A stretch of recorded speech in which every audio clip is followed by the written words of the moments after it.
সমাজে যোগাযোগ করি, হাই হ্যালোটা হলেই না, আর কিছু না। আর আমরা যে এখন এই কাজ করিনি ওই কাজ করছি, এই কাজ মানুষ আসবে, হ্যাঁ এটা ছাড়া এইগুলো জিনিস করতে গেলে মানুষ বলবে যে না এটা তো ওরা খেলা নিয়ে বসছে, নিজের একটা মানে ছবি জাহির করার জন্য বসছে,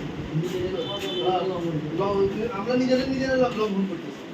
অতএব আমাদের এজেন্ডা নিয়ে কথা বলা উচিত। আমরা কি করছি ওটা পার্সোনালি ধর করি, নাহলে নাই বলি, সবারই দোষ ত্রুটি আছে। আমরা মানুষ হিসেবে আমাদের দোষ ত্রুটি সবারই আছে। অতএব আমরা এজেন্ডা নিয়ে কথা বলি।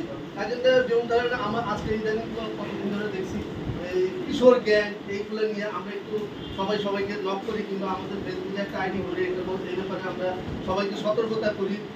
তারপরে সামনে বৃষ্টি বাদল আসতেছে, তারপরে মানুষের যানবাহনের সমস্যা হইতেছে, বৃষ্টি দিয়া, তারপরে যে কি বলে ডেঙ্গুর প্রভাব হইতেছে, তারপরে এখন যে ভয়ঙ্কর আকারে কিন্তু ই চলতেছে।